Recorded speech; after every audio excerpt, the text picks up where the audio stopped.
Plantão 24 horas. E agora eu estou na casa da pré-candidata a prefeita de Cordeiro. Ela, que é Renata Neves, nos recebeu com todo carinho e afeto aqui na sua casa, por si só belíssima, né? Com bastante conteúdo, livros, enfim. Dá para ver que é uma pessoa bem culta, né? Professora? Professora, prazer, Vinícius, te receber aqui. Obrigada pela oportunidade que você está dando aí também das pessoas se aproximarem mais, né, de cada um dos pré-candidatos e da pré-candidata. Que acaba sendo inovador, né, Renata? Porque até então a gente já teve aqui na cidade de Cordeiro vice-prefeita, né? Sim. E não pré-candidata a prefeita. Então, assim, é diferente isso, né? Até onde eu sei da política de Cordeiro, eu não fiquei sabendo a respeito disso. Nós tivemos uma pré-candidata e uma candidata a prefeita anteriormente em Cordeiro, só que não se elegeu, né? Sim. E a vice-prefeita também. Então, assim, as mulheres em Cordeiro, elas vieram na majoritária em dois momentos, né? Uma vez a Glorinha, pelo PT, né, como vice-prefeita, e a Maria Helena, que é a atual prefeita, veio também uma vez, né? Atual vice-prefeita, e veio uma vez também como candidata a prefeita, né? Mas efetivamente não chegaram lá, nesses dois momentos em que vieram, né? Não teve êxito, né? Sim. Vivemos um tempo, Renata, inovador, né? De pessoas novas, rostos diferentes.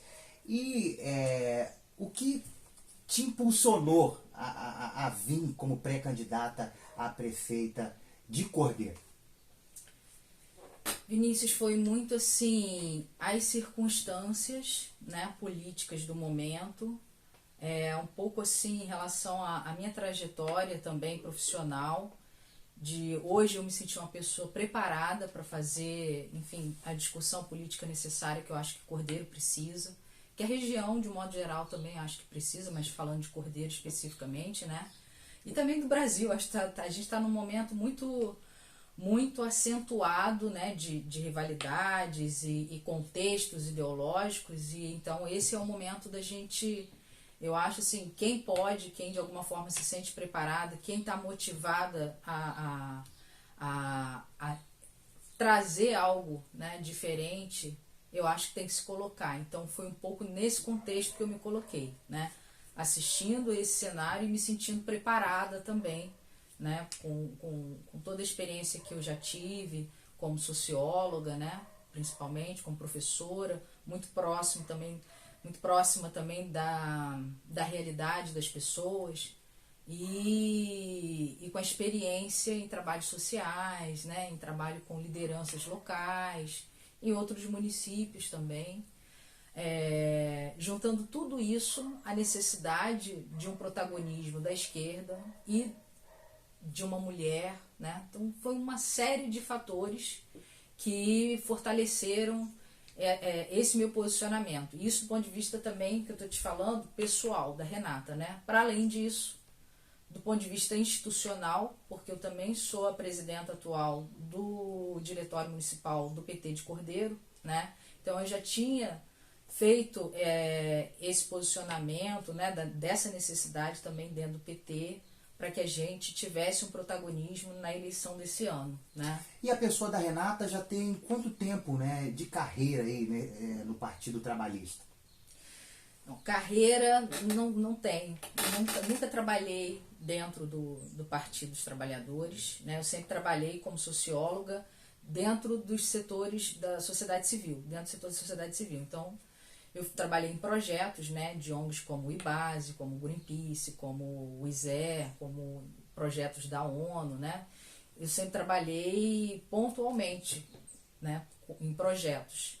E alguns projetos bem longos, de 4, 5 anos, mas sempre trabalhei com pesquisa. Então, a minha experiência, né, dessa leitura como socióloga, né, da leitura da ciência política, da antropologia, isso vem muito do meu trabalho como profissional, como socióloga, né? Mas não necessariamente dentro do partido. Eu nunca trabalhei em nenhum mandato, né? Eu nunca trabalhei com cargo comissionado, nada disso. Você Então, está na fila da espera, eu né? tô Esperando a oportunidade. Só que eu quero que a oportunidade venha pela construção que a gente está fazendo, né? Degrau em degrau. Uma oportunidade de ter, de fato, um mandato próprio nosso aqui da região, né?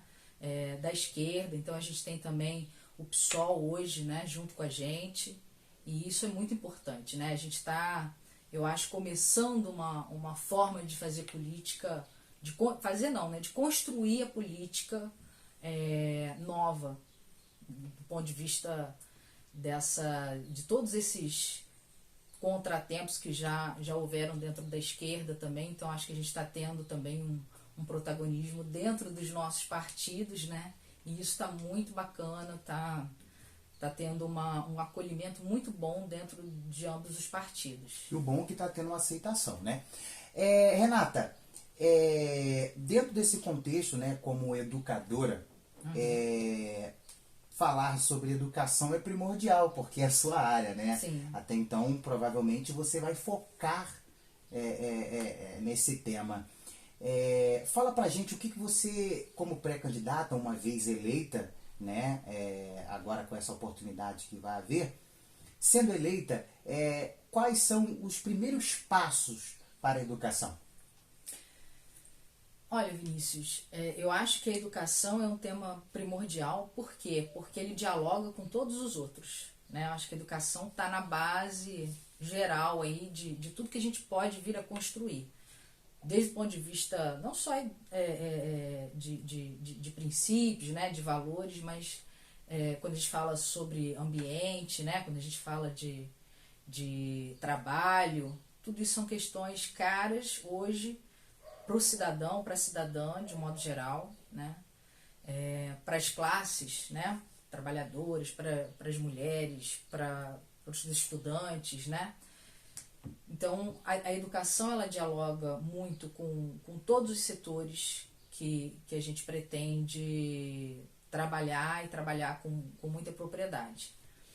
Agora, o que a gente pode pensar assim, de imediato para a educação, né, a gente tem um princípio, né, de que a mãe, né, hoje em dia precisa de um espaço que possa deixar os seus filhos, né, e também o jovem precisa de outras atividades para além daquela curricular, né, arroz com feijão ali do dia a dia, precisa ter outras oportunidades de acesso, né, a outros cursos, a outras modalidades, a cursos profissionais. Então a gente trabalha muito na lógica da educação integral, né, nesse sentido para que a gente possa dar segurança aos pais, ou seja, e pode oportunidade aos jovens, né, aos estudantes, para que de fato eles consigam ter uma educação de qualidade e que os responsáveis se sintam também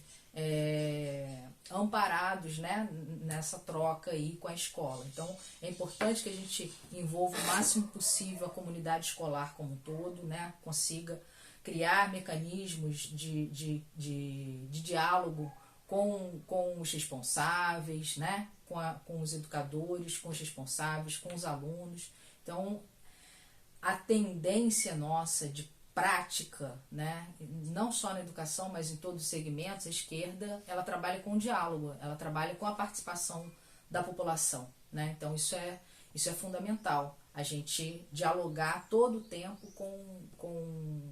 com quem de fato faz parte e é parte, né, desse domínio público. Então, na verdade, quando a gente pensa numa administração pública, né, a gente está pensando num bem público. Então, seja ele uma escola, seja ele um hospital, ele tem que ter a participação da população acompanhando tudo, interagindo o tempo todo. Então, essa prática de fomento, né, de estímulo para que as pessoas participem, isso com certeza vai ser a nossa tônica, não só na educação, mas em todos os segmentos. Né? Sim. Tem uma pergunta que eu já fiz quando era um pouco mais novo, não que eu seja um pouco velho, que diz: educação começa em casa ou na escola? Responda pra gente, você sendo professora.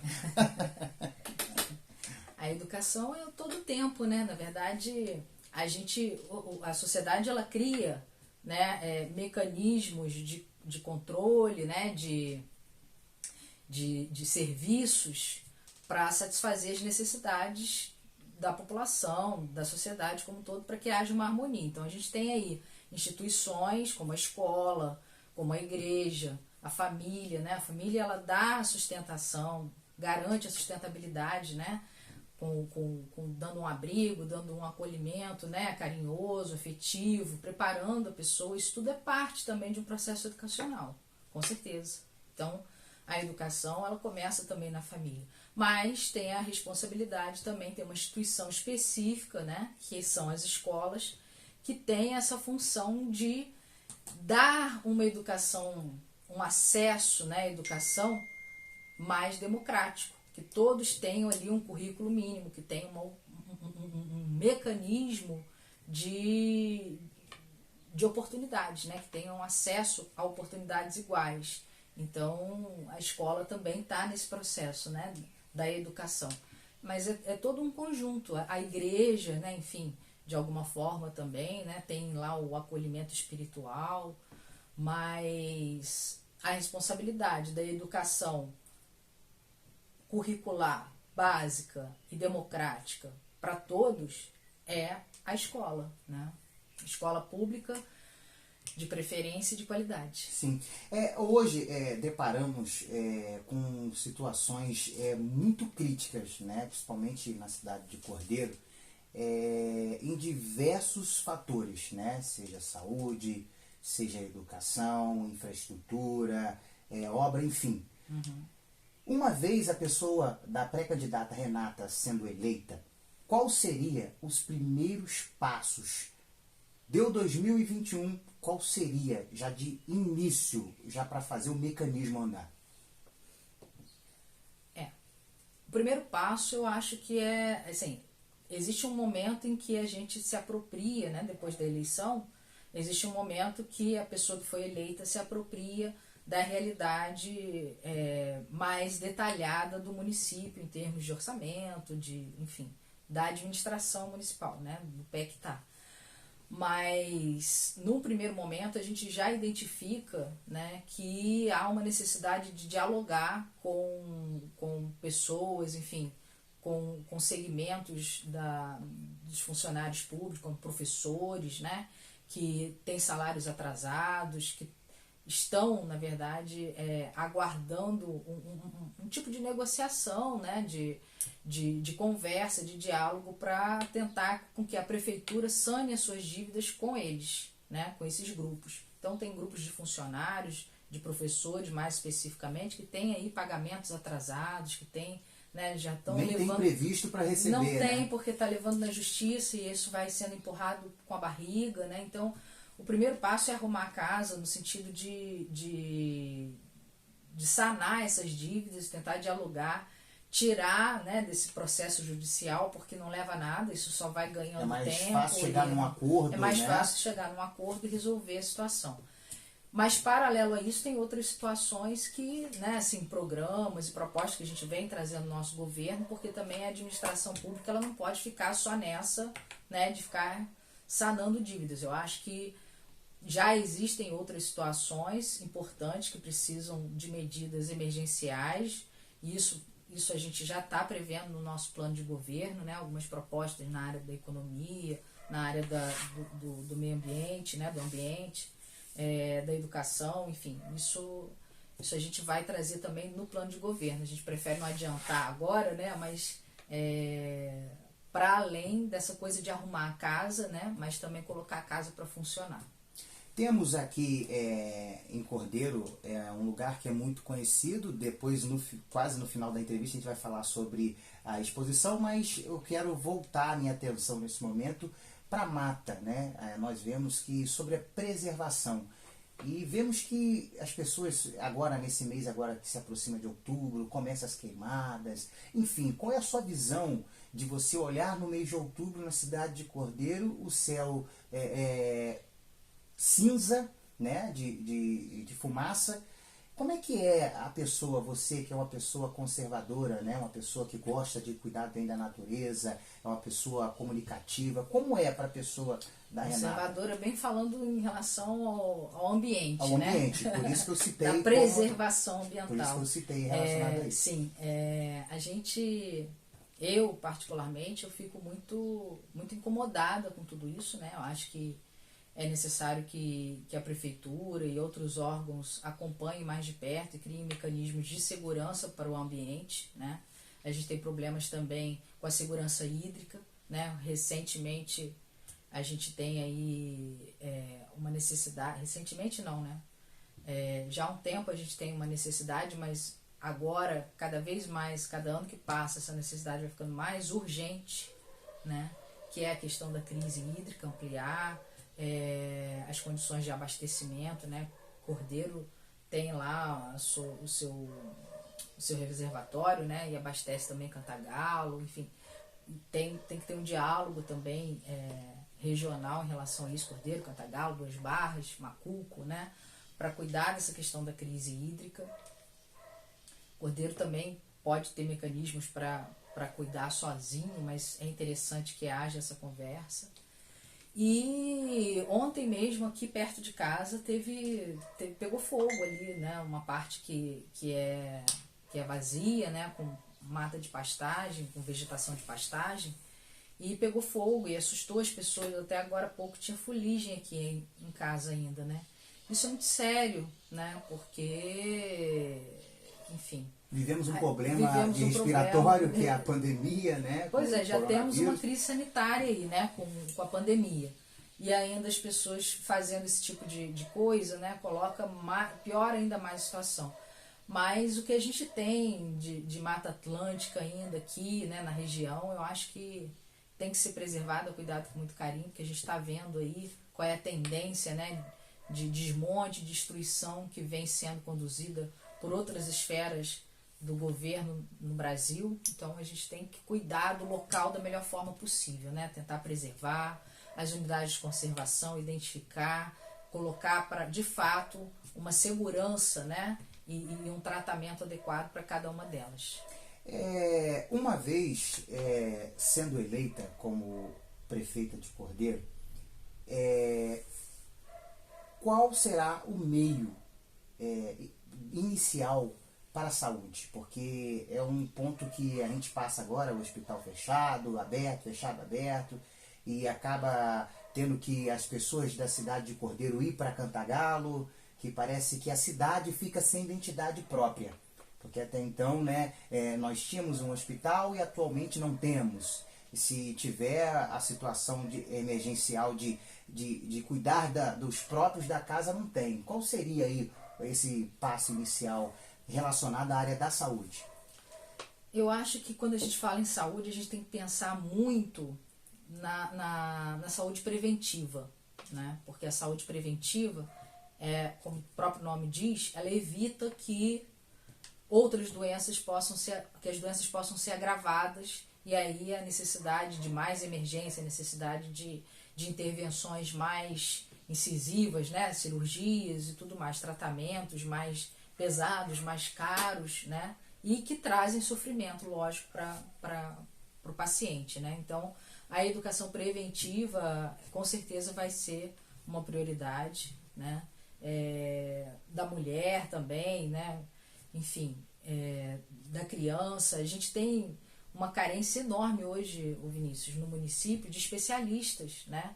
A gente não tem, desde que faleceu um médico há pouco tempo atrás aí, a gente não teve renovações, né, de especialistas, né, pneumologista, ginecologista, né, otorrino, né. Então são especialidades muito caras, mesmo para uma situação de emergência ou para saúde preventiva, enfim, né. Nós temos casos de tuberculose no município, né. Então, tudo isso tem que ser acompanhado, tem que ser dado o devido tratamento. E, às vezes, a gente sabe que as coisas não acontecem bem assim, né? Com relação ao hospital, a gente ainda precisa avaliar melhor. A gente está trabalhando no nosso projeto, né? Nosso plano de governo para o município de Cordeiro e vendo a melhor situação, porque tem uma dívida muito grande, né? Mas a gente entende que o município tem que ter uma unidade própria. Em Cordeiro... Até para poder fazer uso, de fato, né, do recurso que recebe. Sim. Então, quer dizer, o recurso que vem para a saúde é um recurso perene, né? Um recurso que precisa ser bem administrado. Precisa ser bem administrado e é um dos poucos recursos que, independente de como o município esteja, esse recurso vem. Então, é o recurso mais fixo que o município tem, um dos mais fixos, né? E que tem que ser bem administrado. Sim. Em Cordeiro, logo na chegada, em Cordeiro, quando eu falo, já é central já, né? Temos aquela praça, né? Que é uma praça bem vista, uma praça bem elaborada esteticamente. Vemos pessoas ali que alcoolizadas, drogadas, enfim, que acaba passando uma má impressão da cidade, né? Uma vez você sendo eleita, qual será a sua decisão a respeito disso? Olha, a Praça de Cordeiro tem tudo para ser um belo cartão postal, né? Deveria ser. Ela está abandonada, não é pelas pessoas só que frequentam, assim, pelo contrário, né? Se as pessoas estão frequentando, é porque ela não está abandonada efetivamente pelas pessoas. Mas do ponto de vista estético, né, ela tá bem abandonada. Você vê pela vegetação, pela jardinagem, né? Tá total descaso, total abandono aí, né? Inclusive da poeira, porque não tem uma grama, uma coisa mínima, né? Que poderia ter uma... Agora, a praça é pública, né? A praça é pública e é do povo, então as pessoas precisam usar esse espaço público da melhor forma possível. O que vier de problema em relação ao alcoolismo e tudo mais tem que ser tratado de uma forma específica, né? Mas o espaço é público, é de todos. Então, o que se pode ver e fazer em relação a problemas específicos. Se existem problemas de alcoolismo, de droga e tudo mais, tem que ter uma política pública para tratar efetivamente esses casos. Mas o espaço público é de todos, a praça é de todos. Na área da cultura, qual seria aí a sua estratégia, né, para dar aquele up? Cordeiro é tido como berço de artistas, né? Então a gente tem aí uma população, um grupo muito bom, muito talentoso, e tem que ser dada a oportunidade dessas pessoas mostrarem o seu talento, né? Minimamente investimentos, né? Que as pessoas, tanto em forma de estrutura, né? Física, como material, para que as pessoas possam mostrar o seu talento, né? Exibir, enfim. E a gente também está pensando com muito carinho nisso no nosso plano de governo, né? Eu não quero ficar adiantando muito não, porque tem coisa, eu acho que a gente vai surpreender, sabe? Assim, de verdade. Eu acho que a gente vai surpreender. É porque todo repórter jornalista fica tentando cavar o máximo de informação que ele pode. Eu acho que a gente vai trazer muita surpresa boa para o Cordeiro, nesse campo aí da cultura. Assim, a gente vivemos um tempo novo, né? Um tempo que as pessoas querem mudança em todo o contexto, né? Pessoas novas.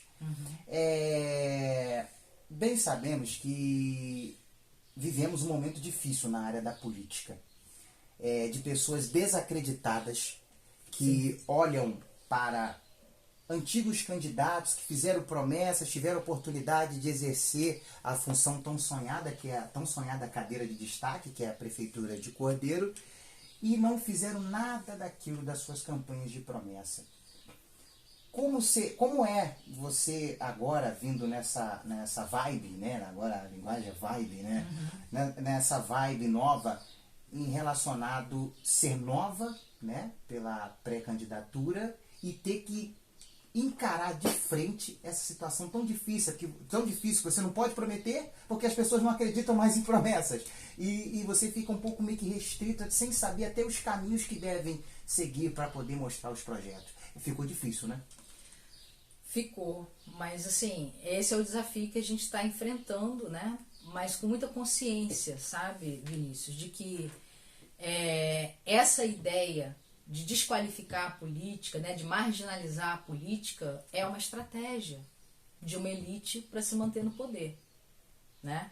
Então eu vou marginalizar a política, vou desacreditar as pessoas no político, né, na coisa pública, né, na forma de fazer política, para que as pessoas não se motivem a se candidatar, a se colocar e ocupar esses espaços.